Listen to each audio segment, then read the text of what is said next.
পাঠিয়ে হাঁটবি তখন খুঁড়িয়ে। ইয়াহু!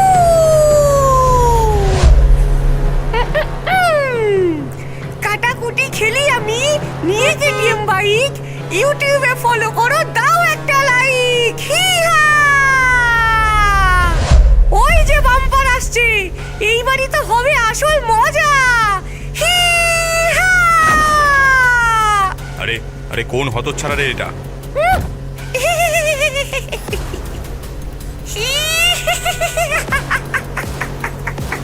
পালাও পালাও পালাও, সাবধানে, প্রাণ বাঁচিয়ে, প্রাণ বাঁচিয়ে পালাও, পালাও পালাও, সাবধানে, প্রাণ বাঁচিয়ে, প্রাণ বাঁচিয়ে পালাও।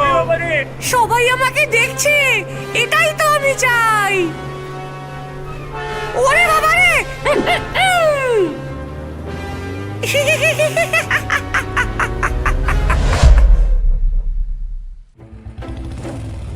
ভাই, এটাই তো জীবন। আরে খোকারা, এত আস্তে আস্তে গাড়ি চালালে হবে? দম থাকলে আমার সাথে রেস লাগাও। পারে না বাইক চালাতে, বাইক চালাতে এসেছে। ভিতুর ডিম যত সব। এই এই কি বললো ওই মেয়েটা? আমি ভিতু? দাঁড়াও দাঁড়াও, দেখাচ্ছি তোমাকে মজা। ঠিক আছে, রেস লাগাও, দেখি কে জেতে। ঠিক আছে, তাহলে চলো ব্রিজ পর্যন্ত রেস লাগাই। যে আগে ব্রিজে পৌঁছবে সে জিতবে। ঠিক আছে, তোমাকে আমি আগে যেতে দিচ্ছি। যাও, লেডিস ফার্স্ট। তোমাকে জেতার সুযোগ দিচ্ছি একটা, যদিও তুমি জিততে পারবে না। ঠিক আছে, সে তো দেখাই যাবে। ডাইনি হুশ করে লালুর সামনে দিয়ে বাইক নিয়ে বেরিয়ে যায়। লালুও তাকে অনুসরণ করে। দুজনার মধ্যে ধুমধুমার রেস হতে থাকে।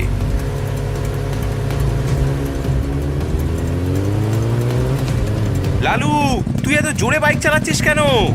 ওই মেয়েটার সঙ্গে রেস করছি, ও আমাকে চ্যালেঞ্জ করেছে। ও পাগল আছে, ও তোকে মারতে চায়। এসব কি আজে বাজে বকছিস? আমরা রেস করছি। তুই কি জানিস না, কেটিএম বাইকে একটি ডাইনি আছে যে রাতে ছেলেদেরকে হত্যা করে। সে তার সৌন্দর্য দিয়ে তাদের প্রলুব্ধ করে এবং তাদের সঙ্গে রেস করে তাদেরকে অ্যাক্সিডেন্ট করে মেরে ফেলে। কি উল্টোপাল্টা হাস্যকর কথা বলিস? এটি একটি গল্প মাত্র, ডাইনি বলে কিচ্ছু নেই। লালু বাইকে আরো স্পিড বাড়িয়ে ডাইনিকে ফলো করতে থাকে। কি গো খোকা, তুমি কি জিততে চাও না? কি? আমাকে খোকা বলে? হ্যাঁ গো খোকা, এইসব রেস করা বড়দের ব্যাপার, তোমাদের মতো বাচ্চাদের জন্য এটা নয়। তবে রে বেটা, যতই চেষ্টা করো, আমাকে ওভারটেক তুমি করতেই পারবে না।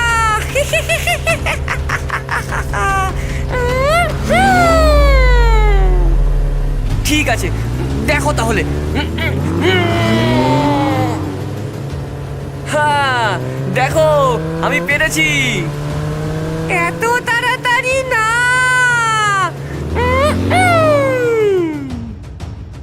ডাইনি তার বাইকের স্পিড বাড়িয়ে লালুর বাইকের পেছনে জোরে ধাক্কা মারে এবং লালু বাইকের ব্যালেন্স বিগড়ে ব্রিজ থেকে পড়ে যায়।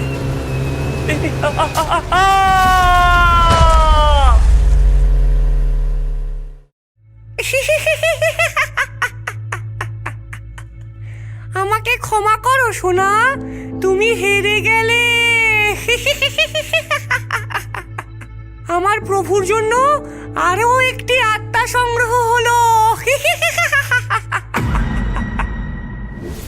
আরে ছুটকি, দেখ দেখ আমার নতুন বাইক, দেখ একটু আওয়াজটা শোন। কেমন? আমিও এমন কেটিএম বাইক চাই, কিন্তু আমি কি করে কিনবো? আমার কাছে যে টাকা নেই। 1 টাকাও নেই আমার কাছে। ছুটকি হাতে মশাল নিয়ে জঙ্গলের দিকে এগিয়ে যায়। যেভাবেই হোক কেটিএম বাইক আমার চাই চাই। সে একটা বড় মন্দিরের মধ্যে প্রবেশ করে। মন্দিরটি পুরাতন এবং জরাজীর্ণ। ভেতরে একটি দেবীর মূর্তি। ছুটকি মূর্তির সামনে হাঁটু গেড়ে বসে। সে একটি ছুরি বের করে তার হাতের তালু কাটে। সে মূর্তির পায়ে রক্ত ঝরতে দেয়। হে মহান দেবী, আমি আপনার কাছে একটা অনুরোধ নিয়ে এসেছি। আমি সবসময় একটা কেটিএম বাইকের মালিক হওয়ার স্বপ্ন দেখেছি, কিন্তু আমি দরিদ্র। এবং এর জন্য সামর্থ্য আমার একদমই নেই। দয়া করে আমাকে একটি কেটিএম বাইক দিন। এর জন্য আপনি যা বলবেন আমি তাই করব। মূর্তির চোখ আরো উজ্জ্বল হয়ে ওঠে।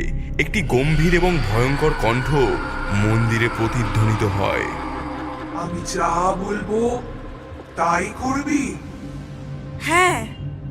খুব ভালো, আমি তোকে একটি কেটিএম বাইক দেব, কিন্তু বিনিময়ে তোকে তোর আত্মা দিতে হবে এবং প্রতি রাতে তোকে একটি মানুষের আত্মা আমাকে এনে দিতে হবে।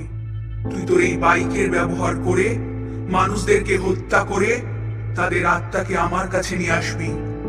বল, এতে কি তুই রাজি? আমি রাজি। ঠিক আছে, বাইরে গিয়ে দেখ, তোর জন্য কেটিএম বাইক অপেক্ষা করছে। আর মনে রাখিস, তোর আত্মা এখন থেকে আমার। যদি একদিনও তুই আত্মা আনতে ব্যর্থ হয়েছিস, তাহলে মৃত্যুর চেয়েও খারাপ পরিণতি তোকে ভোগ করতে হবে। আমি রাজি। দেবী মন্ত্র বলে ছুটকিকে এক ডাইনিতে পরিবর্তিত করে ফেলে। সে মন্দির থেকে বেরিয়ে আসে। ডাইনিরূপী ছুটকি মন্দিরের বাইরে পার্ক করা একটি চকচকে নতুন কেটিএম বাইক দেখতে পায়। সে দৌড়ে এসে বাইকটি জড়িয়ে ধরে। এত সুন্দর একটা নতুন বাইক! ধন্যবাদ, ধন্যবাদ প্রভু।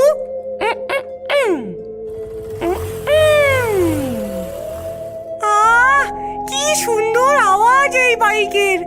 ধন্যবাদ প্রভু, আপনাকে অসংখ্য ধন্যবাদ।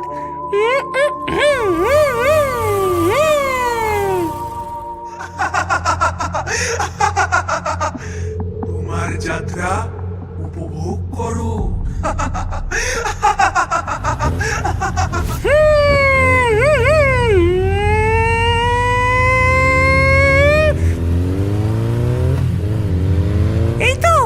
এই তো আমার নতুন শিকার পেয়ে গেছি।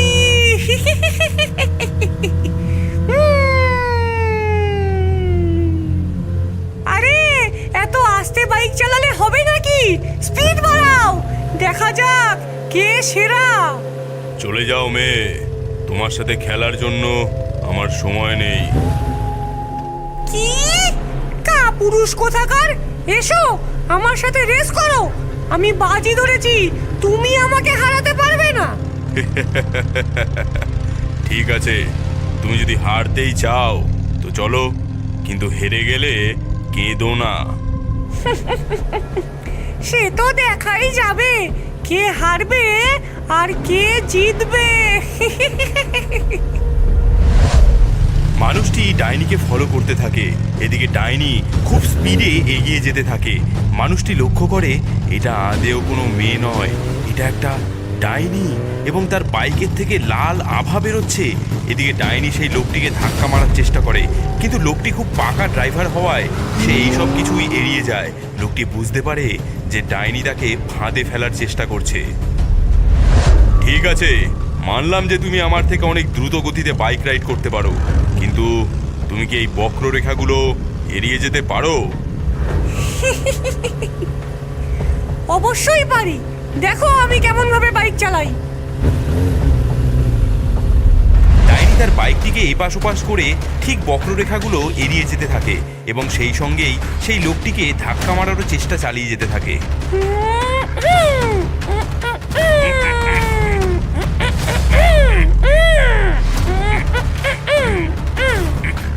এদিকে ডাইনির বারবারন্ত দেখে লোকটি বিড়বিড় করে কিছু মন্ত্র বলে তার চারিপাশে একটি প্রতিরক্ষা কবচ বানিয়ে ফেলে।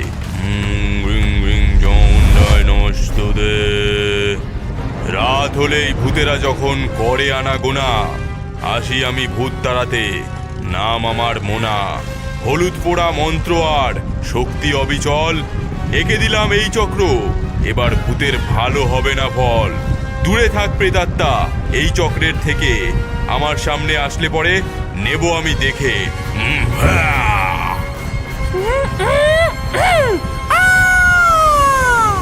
চমৎকার চেষ্টা ডাইনি, কিন্তু তুই আমাকে বোকা বানাতে পারবি না। হ্যাঁ, এই হতচ্ছাড়া বুড়ো আমাকে চিনতে পারলো কি করে? দাঁড়া, দেখাচ্ছি মজা, তোকে এখনই শেষ করতে হবে।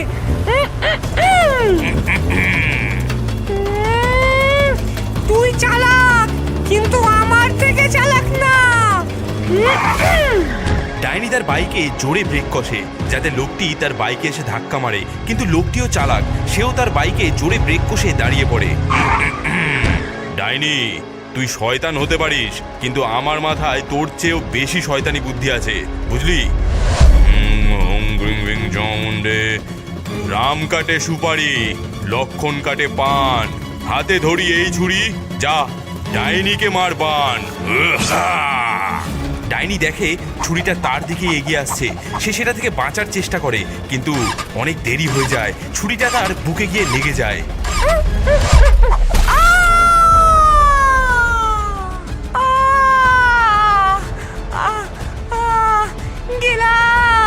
গেলাম গো।